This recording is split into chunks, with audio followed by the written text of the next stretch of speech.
ചെറിയ ശസ്ത്രക്രിയയാണ്, ബുദ്ധിമുട്ടൊന്നും ഉണ്ടാവില്ല എന്ന ഉറപ്പ് അവർ നൽകി നമുക്ക് ഒരു സമയം തരാതെ പെട്ടെന്ന് ശസ്ത്രക്രിയ നടത്തുകയായിരുന്നു. പക്ഷെ അതിനുശേഷം അച്ഛൻ അബോധാവസ്ഥയിലായിരുന്നു. നമ്മുടെ അച്ഛന് വന്ന ബുദ്ധിമുട്ട് ഇനി വേറെ ആർക്കും വരരുത്. അതുകൊണ്ട് അച്ഛന് വേണ്ടിയിട്ടുള്ള ജസ്റ്റിസിനും മറ്റുള്ളവർക്ക് വേണ്ടിയിട്ടുള്ള ഭാവിയിൽ ഇത് വരരുത് എന്നൊരു പ്രതിജ്ഞയോടുകൂടെ തന്നെയാണ് ഈ കേസുമായിട്ട് മുന്നോട്ട് പോകുന്നത്. ശസ്ത്രക്രിയയിലെ പിഴവുകൾ മൂലം വിലപ്പെട്ട ജീവനുകൾ നഷ്ടമാകുന്ന ഒരുപാട് വാർത്തകൾ കേരളം നേരത്തെ ചർച്ച ചെയ്തിട്ടുണ്ട്. പക്ഷേ 3 മാസങ്ങൾക്ക് മുമ്പ് തിരുവനന്തപുരത്തിന്റെ മുൻ കളക്ടർ കൂടിയായിരുന്ന എം നന്ദകുമാർ അപ്രതീക്ഷിതമായി ഒരു സ്വകാര്യ ആശുപത്രിയിൽ ചികിത്സയ്ക്കെത്തുകയും പിന്നീട് ഒരു ശസ്ത്രക്രിയയെ തുടർന്ന് അബോധാവസ്ഥയിലാവുകയും ഒടുവിൽ കഴിഞ്ഞയാഴ്ച അദ്ദേഹത്തിന് മരണം സംഭവിക്കുകയും ചെയ്യുന്ന വാർത്ത കഴിഞ്ഞ ദിവസങ്ങളൊക്കെ കേരളം ചർച്ച ചെയ്തതാണ്. പക്ഷെ അന്നൊന്നും ആ കുടുംബം മാനസികമായി ഒരു പരസ്യമായി അതുമായി ബന്ധപ്പെട്ട ഒരു പ്രതികരണം നടത്താൻ തയ്യാറാവുന്ന സാഹചര്യത്തിലല്ലായിരുന്നു. പക്ഷേ ഇപ്പോൾ അത് പുറം ലോകം അറിയണം എന്ന താല്പര്യത്തിൽ നന്ദകുമാറിന്റെ മക്കളായ വിഷ്ണുവും പാർവതിയും എന്നോടൊപ്പം ചേരുന്നു. ഒരുപാട് ചർച്ച ചെയ്തതാണ് ഇങ്ങനെ ഒരു മെഡിക്കൽ നെഗ്ലിജൻസ് ഉണ്ടായി, അത് അദ്ദേഹത്തിന്റെ ജീവനെ വലിയ തരത്തിൽ ബാധിക്കുന്ന തരത്തിലേക്ക് മാറിയെന്നത് എന്തായിരുന്നു അന്ന് യഥാർത്ഥത്തിൽ സംഭവിച്ചത്? മെയ് 16-ാം തീയതി SP മെഡിഫോർട്ട് എന്ന ആശുപത്രിയിലായിരുന്നു അച്ഛൻ അഡ്മിറ്റ് ചെയ്തത് വേറെ ഒരു ആരോഗ്യ സംബന്ധമായ സർജറിക്ക് വേണ്ടിയാണ് പോയത്. ആംപിറ്റിലെ ഒരു നോഡ് റിമൂവ് ചെയ്യുക എന്നുള്ള ഒരു ശസ്ത്രക്രിയക്കാണ് പോയത്.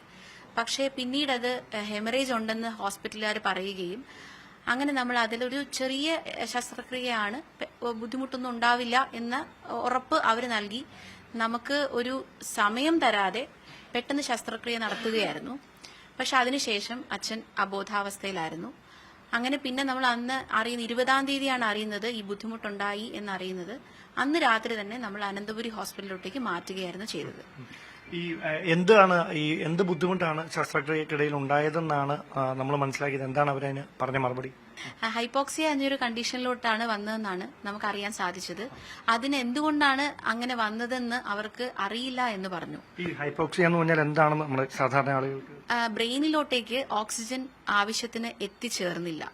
അത് ഏകദേശം ഒരു 9-10 മിനിറ്റോളം ബ്രെയിനിലോട്ട് ഓക്സിജൻ എത്തിയില്ല എന്നാണ് നമുക്ക് മെഡിക്കൽ ബോർഡുകാർ നമ്മൾ അറിയിച്ചത്. അതായത് ഈ ശസ്ത്രക്രിയക്കിടയിൽ ആണ് ഇത് സംഭവിച്ചത്. അതെ ശസ്ത്രക്രിയക്കിടയിലാണ് ഇത് സംഭവിച്ചത്. പ്രിക്കോഷൻ എടുക്കാതെയാണ് അപ്പോൾ അത് ചെയ്തത് എന്നാണ് നമ്മൾ വിശ്വസിക്കുന്നത്. നമ്മൾ കുടുംബം അത് വിശ്വസിക്കുന്നത് അത് തന്നെയാണ്. അല്ലാത്ത പക്ഷം ഹൈപ്പോക്സിയ വരാനുള്ള സാധ്യതകളില്ല എന്ന് നമുക്ക് അറിയാൻ സാധിക്കും. നിങ്ങൾ ഏതെങ്കിലും വിദഗ്ധ ഡോക്ടർമാരോട് പിന്നെ അതിനെപ്പറ്റി? അതെ നമ്മൾ സംസാരിച്ച് അറിയാൻ സാധിച്ചതാണ് ഹൈപ്പോക്സിയ ഇഞ്ചുറി വന്നു എന്നുള്ളത്. അത് എവിഡന്റ്ലി സ്കാനുകളിലെല്ലാം അത് കാണിക്കുന്നുമുണ്ട്. അപ്പൊ ആ ഹൈപ്പോക്സിയ ഇഞ്ചുറി വന്ന ആ ഇഞ്ചുറിയോട് കൂടിയാണ് നമ്മൾ അനന്തപുരി ഹോസ്പിറ്റലിലോട്ടേക്ക് അച്ഛനെ മാറ്റുന്നത്. പക്ഷെ അത് ഇറിവേഴ്സിബിൾ ആണ്, തിരിച്ചു വരാൻ സാധിക്കാത്തതൊന്നാണ്. അതിപ്പം നമ്മുടെ കയ്യിലല്ലാതെ പോയി. പക്ഷെ അങ്ങനെ വരേണ്ട ആവശ്യം അവിടെ ഉണ്ടായിരുന്നില്ല. അത് മെഡിക്കൽ നെഗ്ലിജൻസ് കൊണ്ട് തന്നെയാണ് എന്നാണ് നമ്മൾ 100% കുടുംബം വിശ്വസിക്കുന്നത്. വിഷ്ണു, ഇതുമായി ബന്ധപ്പെട്ട് ശംഖുമുഖം അസിസ്റ്റന്റ് കമ്മീഷണർ നേതൃത്വത്തിൽ അന്വേഷണം നടക്കുന്നുണ്ട്. FIR ഒക്കെ രജിസ്റ്റർ ചെയ്തിരുന്നു. നിലവിൽ അതിന്റെ ഒരു പ്രോഗ്രസ് എന്താണ്? എന്തെങ്കിലും കാര്യം അറിയിച്ചിട്ടുണ്ടോ? ഇപ്പോൾ ഈ കേസിന്റെ ഭാഗമായിട്ട് നമ്മുടെ നിന്ന് മൊഴിയെടുക്കാൻ വന്നായിരുന്നു. അതിപ്പോൾ നമ്മുടെ കുടുംബാംഗങ്ങളുടെ മൊഴിയെടുക്കാൻ വന്നായിരുന്നു. അതുമാത്രമല്ല, അനന്തപുരി ഹോസ്പിറ്റലിലെ ഡോക്ടർമാരുടെ അവരുടെ സജഷൻസ് എടുക്കാൻ വേണ്ടിയിട്ടും വന്നായിരുന്നു. ഇത് കഴിഞ്ഞിട്ടുള്ളൊരു മെഡിക്കൽ ബോർഡ് ശരിക്കും DMOന്റെ നേതൃത്വത്തിൽ അവർ കോൺസ്റ്റിറ്റ്യൂട്ട് ചെയ്തിട്ടുണ്ട്. അവരാണ് ഈ കേസ് ഹിസ്റ്ററി, കേസ് ഷീറ്റും അച്ഛൻ്റെ ഈ സർജറിയായിട്ട് ബന്ധപ്പെട്ടുള്ള മെഡിക്കൽ ഹിസ്റ്ററിയും അതെല്ലാം നോക്കിയിട്ട് അത് ബേസിലാണ് അവരൊരു ഡിസിഷൻ പറയുന്നത്. അതിന്റെ പ്രോഗ്രസ് എന്താണെന്ന് നമുക്കിപ്പോൾ അറിയില്ല. ബാക്കിയുള്ള പ്രോഗ്രസ് എന്താണെന്നോ ഡിസിഷൻ എന്താണെന്നോ അറിയത്തില്ല. നമ്മൾ അതിനുവേണ്ടി വെയിറ്റ് ചെയ്യുവാണ്. നിങ്ങളുടെ ഒരു തീരുമാനം എന്താണ് ഈ ഒരു വിഷയത്തിൽ? ഇനി എങ്ങനെ നിയമപരമായിട്ട് പോകുന്നൊപ്പം ഇതേ സമാനമായ പ്രശ്നം നേരിടുന്ന ഒരുപാട് പേർ ഉണ്ടായിരിക്കും. അതായത് ഈ നമ്മുടെ അച്ഛന് വന്ന ബുദ്ധിമുട്ട് ഇനി വേറെ ആർക്കും വരരുത്. അതുകൊണ്ട് അച്ഛന് വേണ്ടിയിട്ടുള്ള ജസ്റ്റിസിനും മറ്റുള്ളവർക്ക് വേണ്ടിയിട്ടുള്ള ഭാവിയിൽ ഇത് വരരുത് എന്നൊരു പ്രതിജ്ഞയോടുകൂടെ തന്നെയാണ് ഈ കേസുമായിട്ട് മുന്നോട്ട് പോകുന്നത്. പാർവതി, അവസാനമായി ഒരു കാര്യം കൂടി, ഏതെങ്കിലും തരത്തിൽ ഒരു ഒത്തുതീർപ്പിനോ അല്ലെങ്കിൽ ഇങ്ങനെ ഒരു പ്രശ്നം അറിഞ്ഞതിന് ശേഷം ഈ ഹോസ്പിറ്റലിന്റെ ഭാഗത്തുനിന്നുണ്ടായ ഒരു റെസ്പോൺസ് എങ്ങനെയായിരുന്നു? നമ്മളെ ഇതിന് ശേഷം അവർ കോണ്ടാക്ട് ചെയ്തിട്ടില്ല, ഇതുവരെ കോണ്ടാക്ട് ചെയ്തിട്ടില്ല.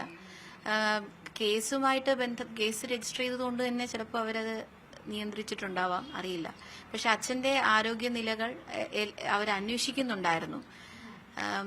അങ്ങനെയാണ് ഇപ്പോൾ ഏറ്റവും അവസാനം വരെ. അപ്പൊ ഈ സമാനമായ പ്രശ്നം മറ്റാർക്കെങ്കിലും അവിടെ ഉണ്ടായതായിട്ടോ അല്ലെങ്കിൽ അങ്ങനെ എന്തെങ്കിലും സൂചനകൾ ലഭിച്ചിട്ടുണ്ടോ?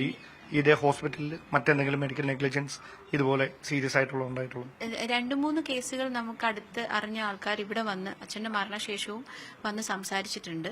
അവരും കേസ് മുഖാന്തരം മുമ്പോട്ട് പോകുന്നുണ്ട്. അപ്പോൾ ഇനി ആർക്കും ഇത് സംഭവിക്കരുത് എന്നുള്ളത് കൊണ്ട് തന്നെ നമ്മൾ അതിൽ ശക്തമായിട്ട് തന്നെ മുമ്പോട്ട് പോകുമെന്ന് ഉറപ്പുവരുത്തിയിട്ടുണ്ട്.